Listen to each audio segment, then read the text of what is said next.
Halo menunggu ya. Pak Patar, mungkin saya boleh minta pencerahan sama Pak Pendeta MJM. Ya, silakan Bu.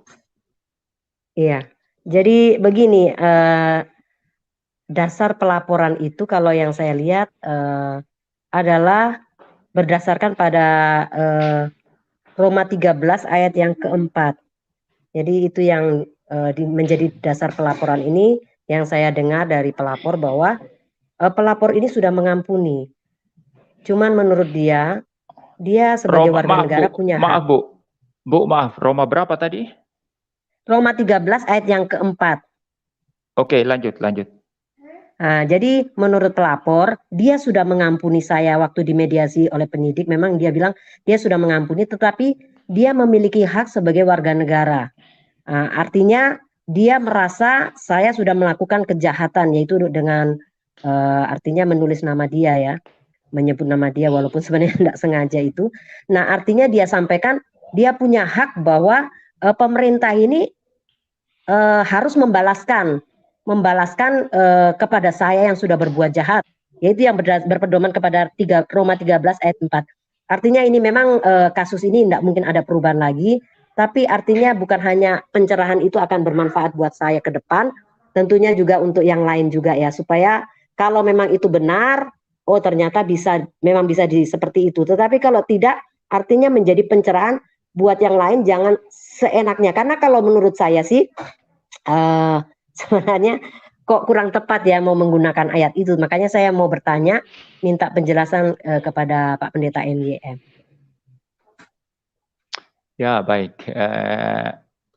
Yang jelas kalau ayat ini tidak bisa diterapkan dalam kasus ibu ya. Karena kalau kita membaca dari ayat pertama seterusnya yang berbicara tentang pemerintah ini, itu adalah apa namanya perintah firman Tuhan agar kita menghormati dan takut kepada pemerintah. Dan intinya adalah pemerintah itu adalah hamba Allah yang menyandang pedang katanya. Dan di dalam pemikiran Johannes Calvin, seorang teolog reform, pedang yang disandang oleh pemerintah ini adalah pedang keadilan. Ya, yang apa namanya menertibkan orang-orang yang kacau, ya, yang akan membereskan orang-orang kriminal yang melakukan pelanggaran-pelanggaran hukum atau mungkin pelanggaran-pelanggaran moral yang memang harus ditangani oleh pemerintah, misalnya pembunuhan, perampokan, korupsi, dan lain sebagainya ya, seperti itu ya. Nah, itu inti daripada saya kira Roma 13 ini ya. Jadi artinya gini, orang Kristen jangan memandang pemerintah itu sebagai antitesis dari gereja, ya, karena ada pemahaman seperti itu Anabaptis fundamentalis itu Suhento Liau. Itu Anabaptis memang itu memandang pemerintahan itu sebagai antitesis dari gereja. Tapi konyolnya pada saat yang sama mereka menikmati hasil-hasil dari pemerintahan. Jalan-jalan, infrastruktur dihasilkan pemerintah, keamanan ya dihasilkan dengan adanya polisi dan tentara ya. Mereka nikmati sementara mempunyai konsep bahwa gereja dan negara itu adalah antitesis. Antitesis maksudnya itu bertentangan. Ya, negara itu duniawi, sedangkan gereja itu rohaniah begitu ya. Demikian juga mungkin sebagian orang-orang Injili yang mempunyai pemikiran yang sangat picik. Tetapi Paulus di sini jelas mengatakan mereka hamba Allah. Kalau begitu, kalau mereka adalah hamba Allah, mereka tidak boleh dikategorikan sebagai hanya duniawi saja, hanya sesuatu hal yang sekuler saja, yang merupakan antitesis gereja. Ya, tidak boleh seperti itu ya. Maka intinya di sini Paulus kan ya, dan ini adalah firman Tuhan. Perintahkan untuk tunduk hormat kepada pemerintah. Dan jangan lupa pemerintah punya pedang untuk menertibkan bagi mereka yang kacau-kacau. Nah, itu intinya di sini ya. Jadi saya tidak melihat relevansi itu terhadap pelaporan. Ya, pelaporan sesuatu kasus ya. Ya. Jadi ketika orang ini melaporkan Bu Hana, ya harusnya firman Tuhan yang jadi dasar itu adalah tulisan Paulus di bagian lain. Ya, di mana orang Kristen itu diperintahkan untuk menyelesaikan perkaranya sendiri. Ya, jangan meminta pihak lain, apalagi kalau tidak ditangani secara Kristen. Ya, kamu harus menyelesaikan perkaramu sendiri, kata Paulus. Ya, itu di dalam kitab Korintus ya, ada itu. Saya tidak akan membuka ayatnya di sini, saudara ya. Jadi itu harusnya yang dijadikan acuan ya, sehingga dia membatalkan laporannya. Tapi kalau mau mengambil ayat ini,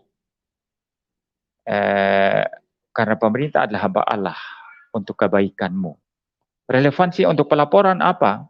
Sedangkan pemerintah sendiri menyediakan satu fasilitas untuk berdamai ya. Untuk berdamai kan, mulai dari kepolisian sampai kejaksaan. Kenapa itu tidak dimanfaatkan? Berarti dia tidak mau tunduk kepada apa yang sudah menjadi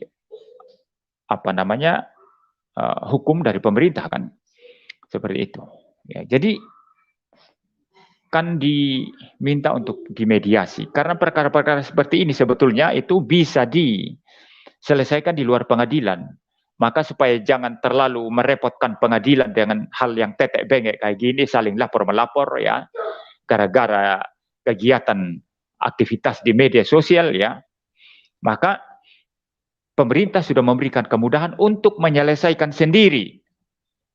Itu ada itu hukumnya, undang-undangnya itu ada untuk diselesaikan sendiri supaya jangan penuh-penuh maksudnya itu pengadilan itu penuh-penuh dengan perkara remeh-temeh seperti ini. Nah, pelapor ini mau taat itu apa enggak? Kalau betul dia mau taat ini, saya baca ini ya, karena pemerintah adalah hamba Allah untuk kebaikanmu. Tetapi jika aku berbuat jahat, takutlah akan dia, karena tidak percuma pemerintah menyandang pedang.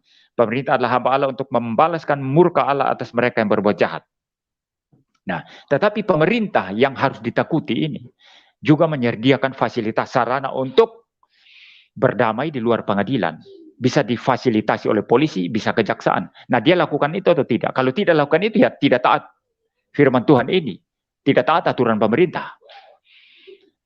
Ya, saya bisa mengatakan begitu ya. Kalau ayat ini dipaksa-paksakan untuk mendukung pelaporannya.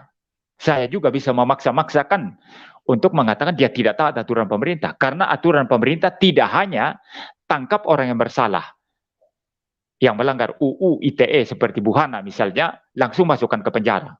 Kan bukan hanya itu. Artinya sudah ada bukti, dipolisikan, ya, limpahkan ke kejaksaan, lalu dari kejaksaan, pengadilan, lalu masuk penjara. Tapi pemerintah menyediakan juga fasilitas lain. Dia taati itu apa enggak? Ya, kalau tidak, berarti dia tidak taat pemerintah juga kan? Ya, saya bisa menyerang dia seperti itu ya. Ya, jadi tidak bisa ayat ini dipakai ya. Tidak bisa ayat ini. Ini terlalu memaksakan saya kira ya untuk menggunakan ayat ini. Nah, kalau konteksnya begini. Si pelapor ini adalah saksi mata pemerkosaan. Atau saksi mata seorang pendeta yang melecehkan anak-anak gadis misalnya. Dia saksi mata dan dia punya bukti-bukti. Nah, ternyata dia tidak melapor. Ternyata dia tidak tidak melapor ya kepada polisi ya, karena mungkin takut atau apa begitu ya, atau mungkin enggan atau malas, atau mungkin tidak mau terlibat atau apa. Ya, bisa saja ayat ini digunakan ya. Artinya pemerintah itu adalah hamba Allah untuk menegakkan keadilan. Maka kamu harus berurusan dengan pemerintah jikalau kamu menjadi satu. Kalau kamu tidak mau berurusan dengan pemerintah dengan cara melaporkan si pelaku kejahatan, maka kamu bisa jadi melanggar firman Tuhan ini. Karena firman Tuhan ini mengatakan, takutlah akan pemerintah, mereka adalah hamba Allah, mereka punya pedang keadilan. Ya, seperti itu, mereka menyandang pedang. Begitu. Ya bisa kalau dalam konteks itu ya. Tapi Bu Hana ini apa? Pelaku kejahatan berat apa tidak? Apakah Bu Hana ini pelaku pelecehan seksual, pelaku pembunuhan berantai, pelaku bandar narkoba, atau teroris yang meledakkan kepala orang, atau apa? Atau pencuri kambuhan yang terus mencuri dan merugikan banyak orang, atau koruptor? Kan tidak. Ini kan cuma tulisan di media sosial tersinggung. Itu gampang sekali selesaikan dengan cara yang sangat-sangat Kristiani, ya. Sangat gampang itu. Jadi bagi saya ini tidak bisa dipakai, Bu. Ya, nggak bisa dipakai. Itu tanggapan saya. Iya, terima kasih Pak Pendeta MYM atas pencerahannya.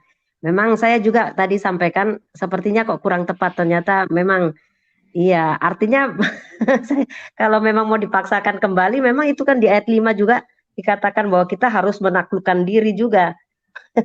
Jadi ya memang kalau mau apa namanya menafsirkan memang kita nggak bisa ya mengeisegesis. Jadi artinya supaya pendapat kita didukung lalu kita ambil ayat seperti itu. Terima kasih atas pencerahannya Pak Pendeta. Iya, kecuali Buhana adalah pelaku kejahatan berat, lalu dia disuruh berdamai atau disuruh tidak usah laporkan ke polisi, ya itu baru. Itu saya kira bisa dipakai ayat ini untuk bisa dipakai. Untuk Tapi ini masalah remeh-temeh, masalah ini yang pemerintah sendiri pun sudah sediakan fasilitas untuk berdamai di luar pengadilan.